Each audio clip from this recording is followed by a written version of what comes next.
L'évangile n'est pas contre X. L'évangile nous concerne tous. Hein? Amen. Parce que généralement les gens, lorsqu'on prêche l'évangile, il y a la tige là. C'est qu'en plus il y a une côté interne. Il y a une côté interne. Non.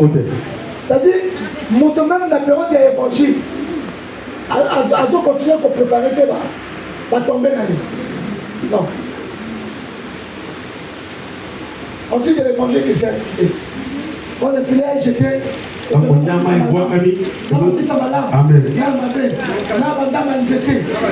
C'est au péché de prier. Ça, c'est pas bon. Même une bise à payer. Attends, bise à payer. Au fréquent.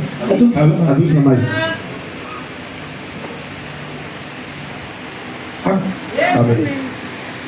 Disons Isaïe.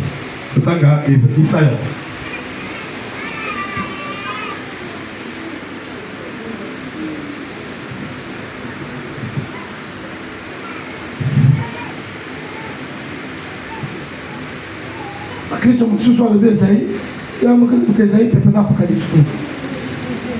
Pepe na Apocalypse. Esaïe 60. La Bible dit, lève-toi, sois éclairé, car la lumière arrive.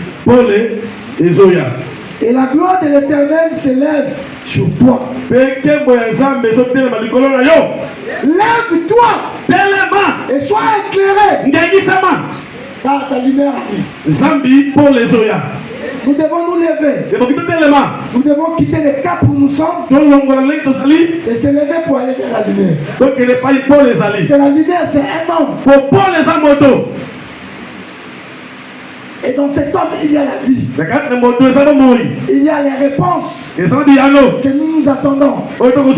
Dans cet homme, il y a la guérison. Il y a notre salut. Lèvons-nous à l'envers de Dieu. Allons vers la lumière. Soyons éclairés.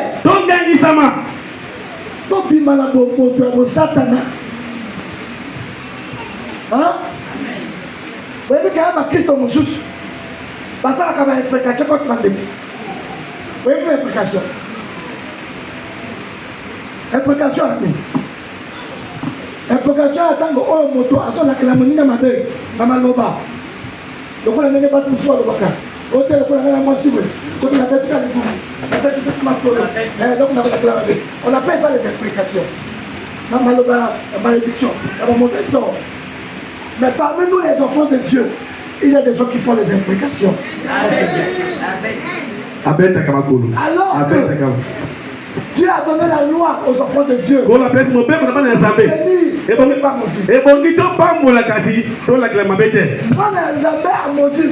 C'est ça, amen. Ce qui est commis comme malédiction, laisse Dieu rentrer dans son jugement et faire la rétribution. Amen. C'est à Dieu le jugement et la rétribution. Amen. Comment expliquer?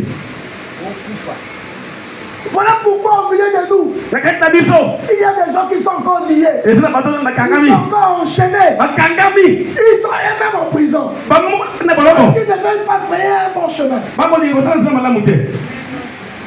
La Bible dit dans le livre d'Hébreux 12 verset 14. De chercher la paix et la sanctification. Pour laquelle personne ne verra le Seigneur. Amen. Dieu doit chercher la paix. Il faut chercher la sanctification. Il n'y a pas un autre issue. Un homme doit vivre en paix avec tout le monde. Amen. C'est parce que nous sommes beaux. C'est parce que les filles ont brillé des choses. Dans les villages, montre que nous sommes à côté voisin. Bongo. Amen. Allumette. Mais c'est parce que les autres comme l'industrie là-bas allumette. Non. Mon qui passe à qui met la déco. Amen. Excusez. Attends, il y a dit que que ce qu'on a fait, ça les m'a Yo, ça les Amen. Si le salut, tu t'arrêtes là. Pour éviter certaines choses. Amen. Nous devons être en paix avec les autres. Amen. Parce que c'est cette paix qui produira la lumière. Amen. Jésus l'a dit. Je vous donne ma paix. Je vous laisse ma paix. Je ne vous la donne pas comme le monde. Parce que la paix du monde, c'est une paix précaire. C'est un moment. Amen. La paix du monde est précaire. La tranquillité. Amen. Tranquillité. La paix vient de Dieu. Amen. C'est Jésus qui donne la paix. C'est lui qui produit la lumière. C'est lui qui donne la paix. C'est lui aussi le soleil de justice. Oh, le soleil produit la lumière. Amen. Paul l'a témoigné. Il dit quand le soleil a frappé cette lumière. Quand la lumière est venue à lui. Cette lumière, il dit son éclat resplendit surpassant le soleil. Parce que beaucoup de gens pensent que Dieu c'est le soleil. Dieu c'est le soleil. Le soleil, c'est l'une des créatures de Dieu. Mais Dieu, la lumière du Seigneur a plus d'éclat. Amen. Puisque comment faire la sur les larmes. D'abord moi, on va fixer le mot. Autant la moi, il va dire. Comment la faire, ma couleur est belle. Comment rattraper tout ça? Là, comment sortir de ce commission? Amen. Amen. Parce que si fixer le soleil c'est difficile, c'est à cause de ça. Et Paul n'a pas pu fixer la lumière. Et il a même marché avec cette écharpe.